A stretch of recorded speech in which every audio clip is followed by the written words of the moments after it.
মাত্র 15 মাসেই বাজছে ট্রাম্পের বিদায় ঘণ্টা। ইরানে হামলা চালিয়ে কি নিজের মহা বিপদ ডেকে আনলেন মার্কিন প্রেসিডেন্ট? চুক্তি ছাড়াই ইরানের ইউরেনিয়াম নেয়ার ফন্দি ট্রাম্পের। লেবাননে যুদ্ধ বন্ধ করতে ইসরায়েলকে কড়া হুঁশিয়ারি ইরানের। জীবিত ফিলিস্তিনি তো বটেই, মৃতদেরও ছাড় দিচ্ছে না নৃশংস বর্বর ইসরায়েলি বাহিনী। কবরস্থান গুড়িয়ে কেন বানাচ্ছে গোপন ঘাঁটি? কাগজের বল দিয়ে শুরু, শেষটা বিশ্বকাপের রাজমুকুটে। জুতা পলিশ থেকে ফুটবল সম্রাট কিভাবে, জানবো সেই কিংবদন্তির গল্প। জনপ্রিয়তার আকাশ ছোঁয়া রেকর্ড নিয়ে দ্বিতীয়বার আমেরিকার ক্ষমতায় বসেছিলেন ডোনাল্ড ট্রাম্প, কিন্তু মাত্র 15 মাসের ব্যবধানে সেই ট্রাম্পই এখন মার্কিন ইতিহাসের অন্যতম অজনপ্রিয় প্রেসিডেন্ট। কিভাবে ঘটল এই নজিরবিহীন পতন? খামখেয়ালি শুল্ক নীতি আর ইরানের সঙ্গে বিতর্কিত যুদ্ধ তার জন্য কাল হয়েছে। জনমত জরিপে ট্রাম্পের সমর্থন এখন মাত্র 35% ঠেকেছে। এই তীব্র অজনপ্রিয়তা কি 2026 সালের মধ্যবর্তী নির্বাচনে রিপাবলিকানদের বড় পরাজয় ডেকে আনবে? হাফিজুল ইসলামের ডেস্ক রিপোর্টে থাকছে বিস্তারিত। মাত্র 15 মাসের ব্যবধানে জনপ্রিয়তার চূড়া থেকে হোঁচট খেয়ে এখন মার্কিন ইতিহাসের অন্যতম অজনপ্রিয় প্রেসিডেন্টে পরিণত হয়েছেন ডোনাল্ড ট্রাম্প। তার দ্বিতীয় মেয়াদে ক্ষমতায় বসার গল্পটা আটকে গেছে পতনের চোরাবালিতে। সাম্প্রতিক এক জনমত জরিপে ট্রাম্পের সমর্থন এসে ঠেকেছে কেবল 35%। অর্থাৎ যুক্তরাষ্ট্রের প্রতি 100 জন ভোটারের মধ্যে 75 জনই চান ট্রাম্প যেন দায়িত্ব থেকে সরে যান। আমেরিকার ইতিহাসে কোনো প্রেসিডেন্টের এমন চরম ভরাডুবি খুব একটা দেখা যায়নি। আর এই ধাক্কা পুরো রিপাবলিকান পার্টিকে দাঁড় করিয়ে দিয়েছে অনিশ্চিত এক বিপদের মুখে। দ্বিতীয়বার ক্ষমতায় বসার পরপরই প্রেসিডেন্ট ট্রাম্পের জনপ্রিয়তায় প্রথম চির ধরে। কোনো রকম ভাবনা চিন্তা ছাড়াই ক্যাপিটাল হিলের দাঙ্গাকারীদের ঢালাও ক্ষমা এবং সরকারি খরচ কমানোর নামে খামখেয়ালি কর্মী ছাঁটাই দিয়ে শুরু হয় তার চমকে দেয়া কার্যক্রম। সাধারণ মানুষ এসব আকস্মিক ও একরোখা সিদ্ধান্তগুলো সহজে মেনে নিতে পারেনি। ফলে নতুন সরকারের প্রতি মানুষের যে প্রাথমিক ভরসা ছিল তা চোখের পলকে হাওয়া হয়ে যায়। বিভিন্ন ইস্যুতে ট্রাম্পের একের পর এক একগুঁয়েমি সিদ্ধান্ত পরিস্থিতিকে আরও জটিল করে তোলে। পুরো বিশ্বের বিরুদ্ধে একতরফা বাণিজ্য যুদ্ধ ঘোষণা করে তিনি যে বাড়তি ট্যাক্স বা শুল্ক নীতি চাপিয়ে দিয়েছিলেন তা খোদ নিজ দেশের মানুষের জন্যই বুমেরাং হয়ে ফিরে আসে। এর সাথে যোগ হয় অভিবাসী ঠেকাতে গিয়ে সাধারণ মানুষের উপর অন্যায় অত্যাচার ও বাড়াবাড়ির ঘটনা। ট্রাম্প সরকারের এসব আক্রমণাত্মক ও নিষ্ঠুর আচরণ জনগণের ক্ষোভকে আরও উস্কে দেয়। এছাড়াও নির্বাচনী প্রচারণায় ট্রাম্প জানিয়েছিলেন নতুন করে কোনো যুদ্ধ শুরু করবেন না তিনি। এমনকি জিরো মুসলিম কিলিং ছিল তার প্রতিশ্রুতির একটি অংশ। সে কারণে বাড়তি মুসলিম ভোটও পেয়েছিলেন তিনি। অথচ নিজের কোনো কথাই রাখেননি ট্রাম্প। সবচেয়ে বড় আঘাতটি আসে মধ্যপ্রাচ্যে ইরানের সাথে যুদ্ধে জড়ানোর পর। ইসরায়েলের পক্ষ নিয়ে এই সংঘাতে ওয়াশিংটনের জড়িয়ে পড়ার বিষয়টিকে অধিকাংশ আমেরিকান একটি ঐতিহাসিক ভুল হিসেবেই দেখছে। যুদ্ধের কারণে বিশ্ব বাজারে জ্বালানি তেলের দাম আকাশচুম্বী হয়ে গেছে। তার নিজ দেশের মানুষ যখন বাজারে গিয়ে জিনিসপত্রের চড়া দামের চাপে দিশেহারা, ট্রাম্প তখন ব্যস্ত বাইরের যুদ্ধ নিয়ে। খোদ মার্কিন নাগরিকদের আসল কষ্টকে পাত্তা না দিয়ে খামখেয়ালিভাবে দেশ চালানোই ট্রাম্পের জন্য কাল হয়ে দাঁড়িয়েছে। বর্তমানে আমেরিকার বেশিরভাগ মানুষের বিশ্বাস দেশ চালানোর যোগ্যতা ও মানসিক স্থিরতা হারিয়ে ফেলেছেন ট্রাম্প। মার্কিন ইতিহাস বলছে প্রেসিডেন্টের এমন অজনপ্রিয়তা যুক্তরাষ্ট্রে যে কোনো নির্বাচনে পুরো দলের বড় পরাজয় ডেকে আনে। 2026 সালে আসন্ন মধ্যবর্তী নির্বাচনে তাই ট্রাম্পের একগুঁয়েমি আর ব্যর্থতার চড়া মাশুল দিতে হতে পারে পুরো রিপাবলিকান পার্টিকে। এখন থেকেই পাওয়া যাচ্ছে এর স্পষ্ট আভাস। এদিকে ইরানের যুদ্ধবন্ধের পক্ষে একটি প্রস্তাব পাশ করেছে মার্কিন কংগ্রেসের নিম্নকক্ষ হাউস অফ রিপ্রেজেন্টেটিভ বা প্রতিনিধি পরিষদ। ট্রাম্পের বিপক্ষে ভোট দিয়েছেন খোদ তার দল রিপাবলিকান পার্টির 4 সদস্য। বিশ্লেষকদের মতে ইরান যুদ্ধ ট্রাম্পের জন্য হয়ে দাঁড়িয়েছে এক চোরাবালি। ফলে ঘরের রাজনীতিতেও ভীষণভাবে কোণঠাসা হয়ে পড়ছেন তিনি। এদিকে আকাশ ছোঁয়া জ্বালানির দাম আর অন্যদিকে জনপ্রিয়তার রেকর্ড ধস, সব মিলিয়ে ট্রাম্পের একচ্ছত্র ক্ষমতার দাপট এখন খাদের কিনারায়। হাফিজুল ইসলামের ডেস্ক রিপোর্টে বিস্তারিত। প্রেসিডেন্ট ডোনাল্ড ট্রাম্পের হাত থেকে ইরানে যুদ্ধ চালানোর ক্ষমতা কেড়ে নিচ্ছে কংগ্রেস। মার্কিন প্রতিনিধি পরিষদে 7 ভোটের ব্যবধানে পাশ হয়েছে এই ঐতিহাসিক প্রস্তাব। হাউজের স্পিকার বিলটির বিপক্ষে ভোট দেওয়ার অনুরোধ করেছিলেন, কিন্তু দলের বিরুদ্ধে গিয়ে 4 রিপাবলিকান প্রতিনিধি ভোট দিয়েছেন ডেমোক্র্যাটদের পক্ষে। ফলে বড় ধরনের আইনগত পরাজয় ঘটেছে ট্রাম্পের। এখন রিপাবলিকান নিয়ন্ত্রিত সেনেটও একই সিদ্ধান্ত নিলে ট্রাম্পকে অচিরেই যুদ্ধ থামাতে হবে, আর নয়তো ইরানে নতুন করে সামরিক পদক্ষেপ চালানোর জন্য তাকে কংগ্রেসের অনুমতি নিতে হবে।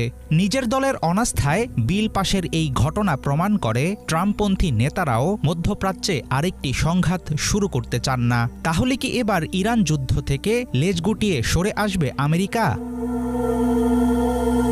ইরানকে নিয়ে আগে থেকেই বেকায়দা পরিস্থিতিতে আছেন প্রেসিডেন্ট ডোনাল্ড ট্রাম্প, কিন্তু ঘরের রাজনীতিতেও তার কোণঠাসা অবস্থান পরিষ্কার বুঝিয়ে দিচ্ছে ক্ষমতার হ্রাস ধরে রাখতে হিমশিম খাচ্ছেন তিনি।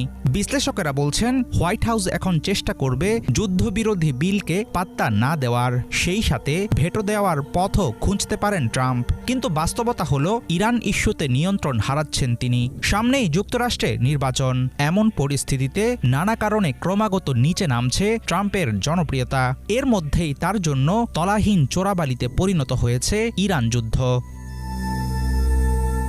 শুধুমাত্র ইরান ইস্যু নয়, অন্যান্য ক্ষেত্রেও পিছু হটতে হচ্ছে প্রেসিডেন্ট ট্রাম্পকে।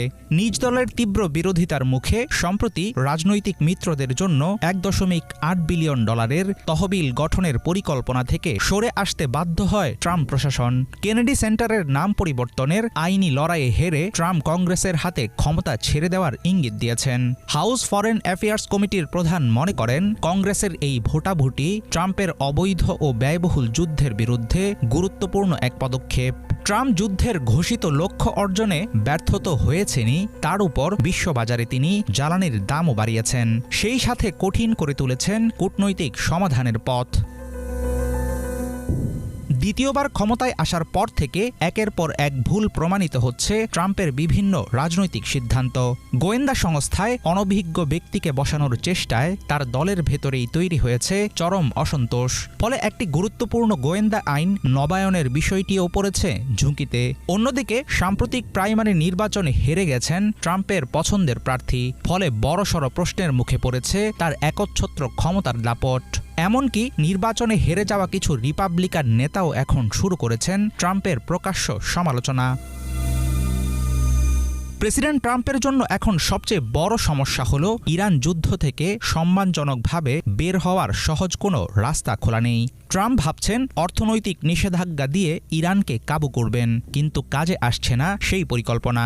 তার বারবার দেওয়া সামরিক হামলার হুমকিকে এখন আর তেহরান পাত্তাই দিচ্ছে না।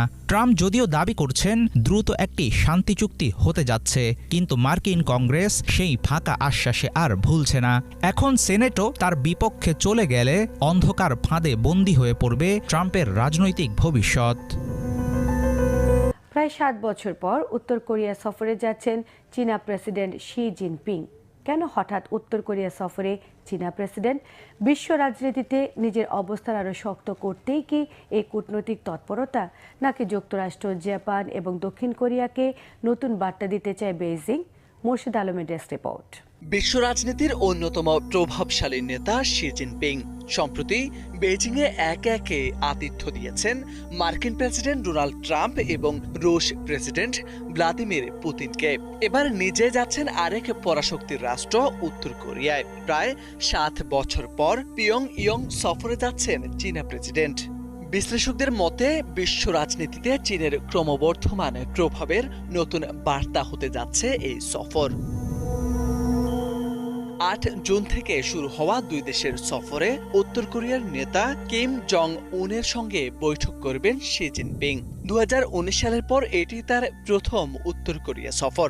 এমন সময় এই সফর হতে যাচ্ছে যখন রাশিয়া ও যুক্তরাষ্ট্র দুই পরাশক্তির সঙ্গেই কূটনৈতিক যোগাযোগ জোরদার করেছে বেইজিং। চীনের জন্য উত্তর কোরিয়া শুধু প্রতিবেশী নয়, বরং গুরুত্বপূর্ণ বাফার রাষ্ট্র। উত্তর কোরিয়ায় অস্থিতিশীলতা তৈরি হলে তার সরাসরি প্রভাব পড়তে পারে চীনের সীমান্ত নিরাপত্তা ও আঞ্চলিক স্বার্থে। বিশ্ব রাজনীতিতে চীনের অবস্থান আরও শক্ত করতে উত্তর কোরিয়ার সঙ্গে সম্পর্ক গভীর করতে চায় চীন। অন্যদিকে আন্তর্জাতিক নিষেধাজ্ঞা ও অর্থনৈতিক চাপের মুখে থাকা কিম জং উনের জন্যও চীনের সমর্থন অত্যন্ত গুরুত্বপূর্ণ। এই সফরকে ঘিরে আরেকটি বিষয়ও আলোচনায় রয়েছে। আন্তর্জাতিক বিশ্লেষকরা মনে করছেন, ওয়াশিংটন ও পিয়ংইয়ং এর মধ্যে ভবিষ্যতে কোনো আলোচনা শুরু হলে সেখানে মধ্যস্থতাকারীর ভূমিকায় দেখা যেতে পারে বেইজিংকে। বিশেষ করে ট্রাম্প প্রশাসন আবারও উত্তর কোরিয়া ইস্যুতে কূটনৈতিক তৎপরতার ইঙ্গিত দেওয়ার পর সেই সম্ভাবনা আরও জোরালো হয়েছে। একই সঙ্গে জাপান ও উত্তর কোরিয়াকেও কঠিন বার্তা দিতে যাচ্ছে এই সফর। এদিকে সফরের আগে উত্তর কোরিয়া নতুন করে পারমাণবিক অস্ত্র কর্মসূচি জোরদারের ঘোষণা দিয়েছে। কিম জং উন সম্প্রতি একটি অস্ত্র উৎপাদন কেন্দ্র পরিদর্শন করে পারমাণবিক শক্তি আরও দ্রুত বাড়ানোর নির্দেশ দিয়েছেন। ফলে নিরাপত্তা ও পারমাণবিক ইস্যুও শি কিম বৈঠকের অন্যতম আলোচ্য বিষয় হতে পারে। বিশ্লেষকদের মতে ট্রাম্প, পুতিন এবং কিম তিন ভিন্ন শক্তি কেন্দ্রের নেতার সঙ্গে ধারাবাহিক কূটনৈতিক যোগাযোগের মাধ্যমে চীন দেখাতে চায় বর্তমান বৈশ্বিক শক্তির ভারসাম্যে বেইজিংকে উপেক্ষা করার কোনো সুযোগ নেই। তাই শি জিনপিং এর পিয়ংইয়ং সফর শুধু দুই দেশের সম্পর্কের জন্য নয়, বরং এশিয়া ও বিশ্ব রাজনীতির ভবিষ্যৎ সমীকরণের জন্যও গুরুত্বপূর্ণ হয়ে উঠতে পারে।